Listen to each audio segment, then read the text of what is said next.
नमस्कार दोस्तों, हमारे आज के वीडियो का टॉपिक है केसीसी लोन के बारे में। अगर आप एक किसान हैं, आपने बैंक से कोई केसीसी लोन ले रखा है और आप उसकी ईएमआई नहीं भर पा रहे, आपकी ईएमआई बाउंस हो रही है, आपका अकाउंट एनपी हो चुका है या फिर आपको बैंक की तरफ से लीगल नोटिस आ रहा है, तो आपके मन में डर होगा कि बैंक आपके खिलाफ क्या लीगल एक्शन, क्या कानूनी कार्रवाई कर सकती है, क्या बैंक आपकी जमीन नीलाम कर सकती है या फिर क्या आपकी गिरफ्तारी हो सकती है। इस तरह के कई सवाल आपके मन में होंगे और इन सभी सवालों के जवाब आपको इस वीडियो में मिल जाएंगे।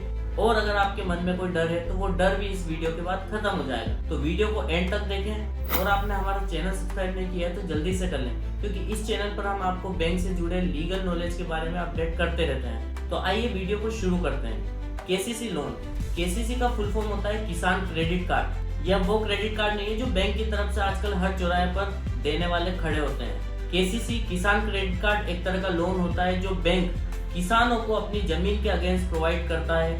खाद, बीज, रसायन, खेती से जुड़े उपकरण या खेती से जुड़े और कोई कार्य के लिए गोडाउन, वेयरहाउस बनाने के लिए किसानों को बैंक प्रोवाइड करती है। इस केसीसी लोन को प्रोवाइड करने के लिए बैंक आपकी जमीन, आपकी खेती की जमीन को अपने पास मॉर्गेज रखती है, बंधक रखती है, उसके बाद ही आपको लोन प्रोवाइड करते हैं। अब यहाँ पर कई लोगों का सवाल होता है कि क्या लोन, केसीसी लोन अनसिक्योर्ड भी होता है? तो पहले के समय में सोसाइटी के खाते या कोऑपरेटिव बैंक्स आपको छोटे 1 से 2 लाख के जो लोन होते हैं वो अनसिक्योर्ड लोन पहले प्रोवाइड करती थी, लेकिन कोई भी प्राइवेट बैंक आजकल अनसिक्योर्ड लोन आपको केसीसी के रूप में प्रोवाइड नहीं करती है। अब बात करते हैं कि अगर आप बैंक का लोन, केसीसी लोन नहीं भर पाते हैं तो बैंक आपके खिलाफ क्या कार्रवाई करती है या फिर क्या प्रोसेस फॉलो करती है। तो सबसे पहले बैंक आपको फोन कॉल्स लगाती है, आपको लीगल नोटिस सर्व करती है, आपको रिकवरी एजेंट्स के मार्फत रिकवर करने के लिए प्रेशर करती है।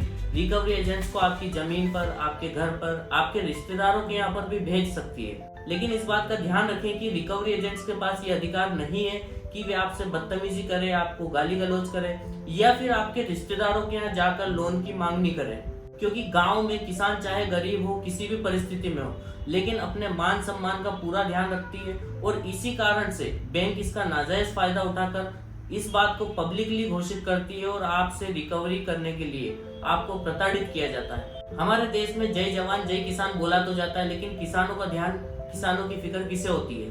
ना ही जनता को, ना सरकार को। और मौसम की मार से, फसल के खराब होने से अगर उनकी फसल को नुकसान होता है और वे लोन नहीं भर पाते तो यह बैंक वाले उन्हें इतना प्रताड़ित करते हैं कि उन्हें आत्महत्या तक करना पड़ता है। तो मेरे किसान भाइयों, आपको आत्महत्या करने की आवश्यकता नहीं है। ज्यादा से ज्यादा बैंक आपके खिलाफ क्या कार्रवाई कर सकती है मैं आपको बताता हूँ। अगर आप बैंक का लोन नहीं भर पाते तो बैंक आपके खिलाफ आर्बिट्रेशन की कार्रवाई करेगी, डीआरटी में केस फाइल करेगी, तहसीलदार के समक्ष आपकी जमीन को नीलाम करने की रिक्वेस्ट करेगी। और अगर आपको तहसीलदार के समक्ष से नोटिस आता है, आदेश आता है पैसा भरने का, तो हर जगह पर बैंक हो, डीआरटी हो, आर्बिट्रेशन हो, कोर्ट हो, हर जगह आप अपना पक्ष रखें, अपना रिप्लाई दें। आपकी जो भी परिस्थिति है, जिस भी परिस्थिति से आप लोन नहीं भर पा रहे, तो आप उससे रिक्वेस्ट करें कि आपको समय दिया जाए, अगली फसल तक का आपको समय वे दें और आप उस लोन को भर पाए या सेटल कर पाए। किसी भी किसान की जमीन को नीलाम करना इतना आसान नहीं होता है।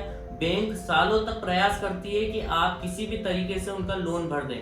आज नहीं तो कल आपकी परिस्थिति अच्छी होगी और अगर आपके पास पैसा है तो बैंक का लोन भर दें, अन्यथा आपको डरने की आवश्यकता नहीं है। अपनी फसल के आने का इंतजार करें और बैंक के साथ उस अमाउंट का सेटलमेंट करें, क्योंकि बैंक कभी भी आपकी जमीन की वैल्यू के इतना लोन तो देती नहीं है। आपकी जो भी जमीन की वैल्यू है उसकी गाइडलाइन से भी कम अमाउंट का लोन आपको प्रोवाइड करती है। एक लंबे अरसे के बाद भी अगर आप लोन नहीं भर पाते हैं और बैंक की रिक्वेस्ट पर तहसीलदार अगर आदेश करता है, उसके बावजूद भी आप पैसा नहीं भर पाते हैं, तो तहसीलदार आपकी जमीन को नीलाम करने का पेपर पब्लिकेशन देता है। उस समय पर आप चाहें तो लोन का सेटलमेंट कर सकते हैं, अन्यथा आप ऑक्शन की प्रोसेस को भी स्थगित करवा सकते हैं। ऑक्शन होने के बाद यानी कि नीलामी होने के बाद भी उसको रद्द करवा सकते हैं। यहाँ पर हमने पॉइंट मिस किया है कि बैंक जब केसीसी लोन प्रोवाइड करती है किसी किसान को तो उसमें को बोरोवर या गारंटर भी रखती है। तो अगर आप लोन बोरोवर है और बैंक का पैसा नहीं भर पाते हैं तो बैंक गारंटर पर प्रेशर करती है कि आप बैंक का पैसा भरें, अन्यथा उनसे भी बैंक पैसा वसूलने के लिए प्रेशर कर सकती है, उनके खिलाफ भी कानूनी कार्रवाई कर सकती है। एक सवाल यह भी पूछा जाता है कि अगर कोई किसान लोन लेता है, केसीसी लोन लेता है, उसकी मृत्यु हो जाती है, तो क्या उसकी मृत्यु के पश्चात उसके परिवार के, उसके बच्चे, उसकी बीवी को वो लोन भरना पड़ेगा या फिर माफ हो जाता है? तो आपको बता दें कि केसीसी लोन जनरली माफ नहीं होते हैं। पहले के समय में जो अनसिक्योर्ड लोन होते थे 1 से 3 लाख के, वो गवर्नमेंट कुछ पॉलिसी कुछ स्कीम्स के तहत आपका केसीसी लोन माफ करती थी। अभी भी शायद इस तरह की पॉलिसी या इस तरह की स्कीम आती है तो बैंक छोटे लोन को माफ करती है। अन्यथा सिक्योर्ड लोन जिसमें बैंक आपकी प्रॉपर्टी को मॉर्गेज रखती है, बंधक रखती है, उस परिस्थिति में बैंक आपका लोन कभी भी माफ नहीं करती है। अगर किसी लोन बोरोवर की मृत्यु हो जाती है तो उसके वारिसानों को वो लोन भरना पड़ेगा। एक सवाल किसान पूछते हैं कि क्या हम हमारी जमीन को बेच सकते हैं अगर हमारी जमीन पर केसीसी लोन है।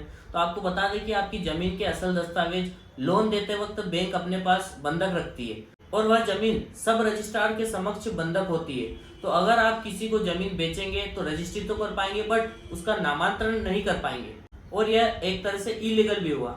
तो इस तरह की संपत्ति ना बेचें न खरीदें। केसीसी से जुड़ा अगर आपका और कोई सवाल है तो आप कमेंट बॉक्स में पूछ सकते हैं। दोस्तों, अगर आपको यह वीडियो इन्फॉर्मेटिव लगा हो तो इसको अपने किसान भाइयों के साथ शेयर करें और हमारे चैनल को सब्सक्राइब करें। Thank you.